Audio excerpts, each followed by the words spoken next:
Rachel Rose here, talking all things boxing, and I'm here with Brad Pauls at the Peacock Gym after watching him spar for the last time before his huge fight next weekend, 28th, Yes. 10 days. Correct, yeah, spot on. Exciting times. How you feeling? Really good, yeah. Last spar today, 10 rounds with Carl and Denzel. Yep. We had loads of sparring down the Peacock, lovely gym. Ready to go, all the hard work's done. Yeah, you look strong in there. Thank you. But that's not ever really been a problem, has it? Like, with you and your fight style? No. And I think I'm still improving, still getting better.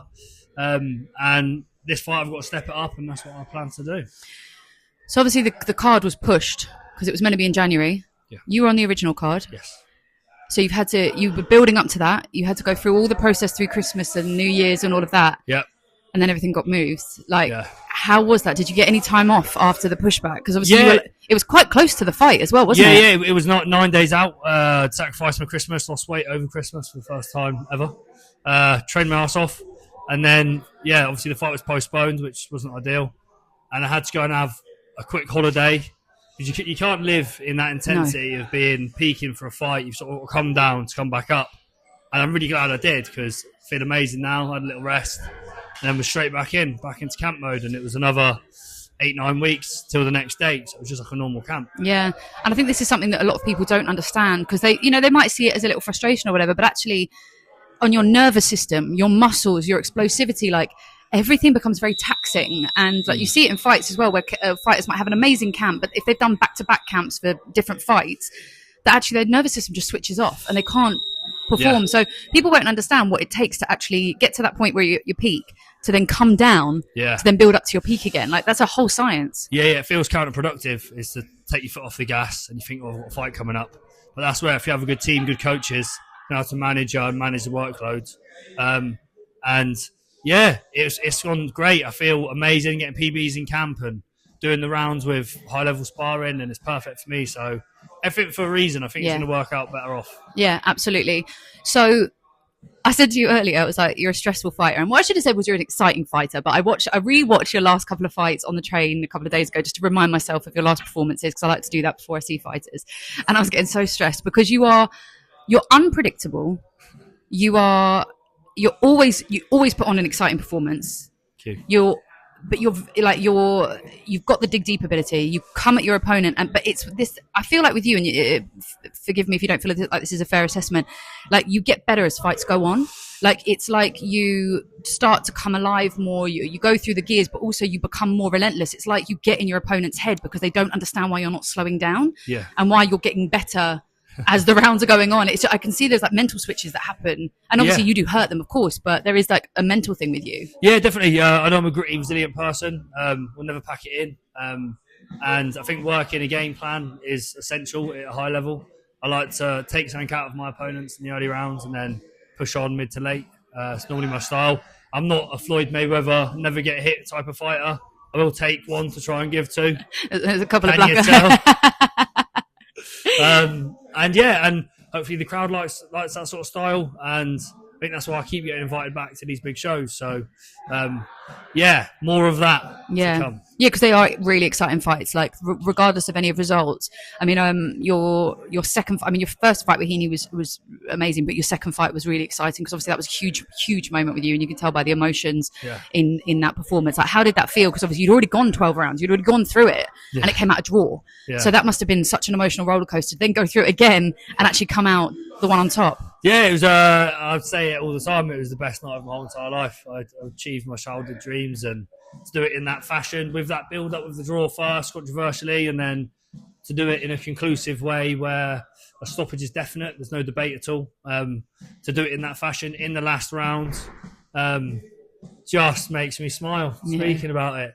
I just want more of that. If I could bottle up that feeling, I would be a millionaire. So, just love it, and more of that to come. Yeah, and that's why they say that boxing is addictive, because that high. Like, I was chatting to Ben Fail about his recent win, and he was like, I don't think I slept for 3 days, because he was just like, I was just so buzzing from the win. Like, I can't even imagine that for all of you. Yeah, fully recommend it. It's very addictive. You do have to get punched in the face to make it happen, though. Yes, and go through the trenches as well. Like, it's not easy work. No, I did speak to Denzel while you were in the ring, and I said, what was the thing that you took away most from fighting you? And he said how tough you were. He was like, it was just, he was like, I might have misunderstood him going in, or you know, sort of underestimated how solid he was. He was like, he was, you know, and the fact that you could take so much physically as well, as well as that mental grit. Where do you think that comes from?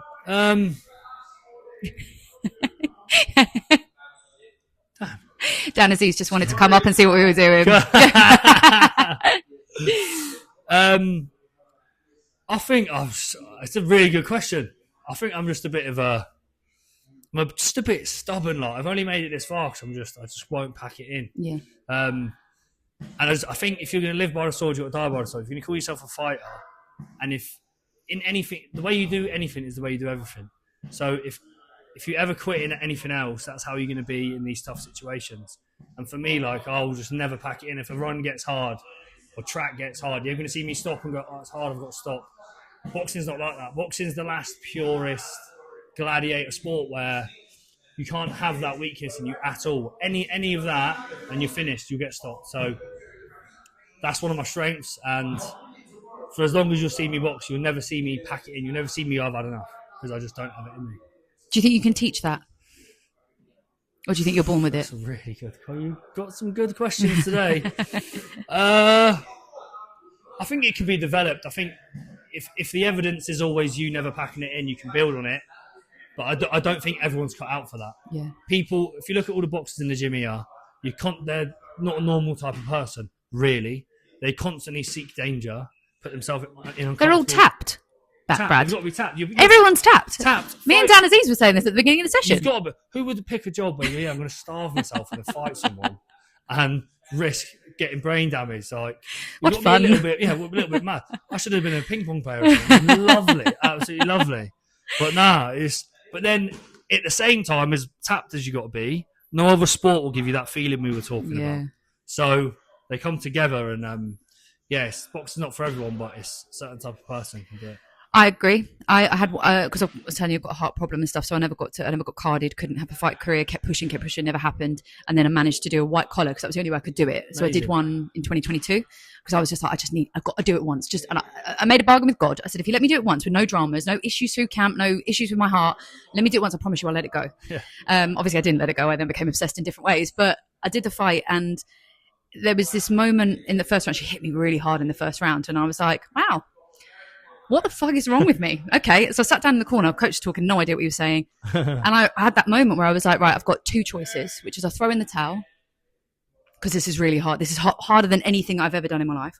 Or it's 4 more minutes of my life. That's it. It's just 4 more minutes. And it was in that moment, the click happened. And I was like, right. And I was back in, and my coach was like, you didn't speak for like 45 seconds. And I was like, don't worry about it. I was just having a moment. Yeah. But that to me was my first ever taste of that. Grit, dig deep, can you keep going? You learn a lot about yourself, don't you? Yes, you do. And it was the proudest day of my life. Good on you. Not everyone can do that. It takes balls, so good on you. But that reshaped my whole life. Yeah. That moment. And this is why I preach boxing so much to anyone, and why I love having these conversations, because I want to find what the consistency is through champions. Yeah. Is there a consistency? And one of the biggest things is obviously being able to go into hell and stay there, and then climb out again the other side. Yeah, yeah. And not everybody can do that. No, that's it. Not everybody wants to do that, but I think more people should try and do that. Yeah, yeah. I think it's the best thing in the world. And if I didn't box, I probably would have been up to no good. And it's made me who I am, and it shapes you, and it builds your character and your discipline. And one day when I have kids, whether they compete or not, they'll all box because of what it teaches you. Girls and boys. Either. Anybody. Both. I've got to do it.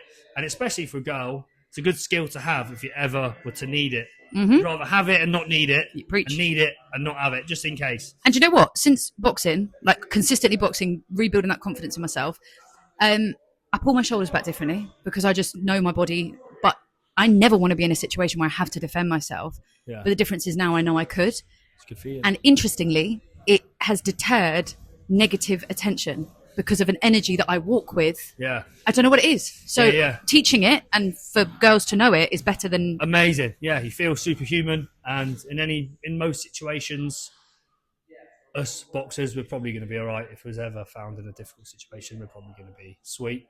good skill to have. So yeah, so more people should box. I fully agree. This is part of like 90% of my whole channel, my whole ethos is trying to get more people into the gyms. Love it. You come from the West Country. Yes. I'm currently based in the West Country. It's a great place to be. I mean, you're slightly further down than I am. Right in the sticks, me. Right down there. But Nuki's like quite a beautiful place though, isn't it? And it's got great beaches and stuff. Beautiful, and it's a lovely place to visit, and to live there is great, but for opportunity is not so great. So obviously that's why I had to move away. When did you move up here? I moved up here over 10 years ago, but I first moved away when I was 18, a long time ago, 14 years ago. And I knew boxing was better up country, so that's the only reason I ever moved away. So I had to chase the dream away from Cornwall, and that's why I'm here. How young were you when you started? I started boxing when I was 10 in 2003. Quick maths. I think, yeah. Long time ago. Yeah. Mad, isn't it? I Yeah. feel old saying that. Yeah, then be careful what you say there, boy. Listen, I'm not going to keep you too much longer because you've had a good session, a really good session. You've had some tough rounds. You've now got 10 days to just do the tapering, to do a stunning performance next weekend. How are you feeling about that overall? I mean, I know this is such a stupid question because obviously you're going to say you feel good about it, but generally speaking, how do you feel about it? I feel amazing, and I think it's a great position to be in. I'm the underdog, once again, which I absolutely love. I love when people write me off. I've got absolutely nothing to lose, and all the pressure's on Shakiel, really. He has 2 belts to lose. He's the signed fighter, and he better look good because that's what they've got me here for him to look good. And for me, everything's gained, nothing to lose. And boxing, snakes and ladders, and I'm 1 win away from changing my whole life. I win this fight, the fight after I could retire my parents, and I know that. So I'll have an extra bit of fire in there, and everything I got as always, kill or be killed. Something I've noticed is a lot of absolutely incredible fighters that I spend time with, and I've got to know, are the underdog all the time. Conor Walker's another one, always the underdog. Yeah.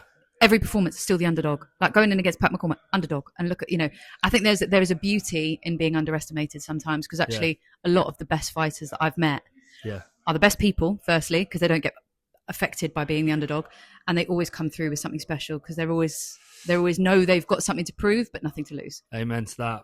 Agree 100%. Brad, it's been lovely to meet you. Lovely to talk to you. Thank you for having me down today. I love watching the rounds, and good luck next weekend. Thank you so much. Thank you for having me. Make sure you check out the fight. It's going to be on DAZN, www.dazn.com/Rachel Rose. It's not a pay-per-view, is it? Is it a pay-per-view? No, it's not a pay-per-view. No, so just sign up. Sign up and watch it. Don't be silly. Don't miss out, because he's a very exciting fighter, if not a bit stressful. Perfect. Nice one. Thank you so much. Just chatting with my mate. Literally. Just chatting with my mate. It's easy peasy. Love it.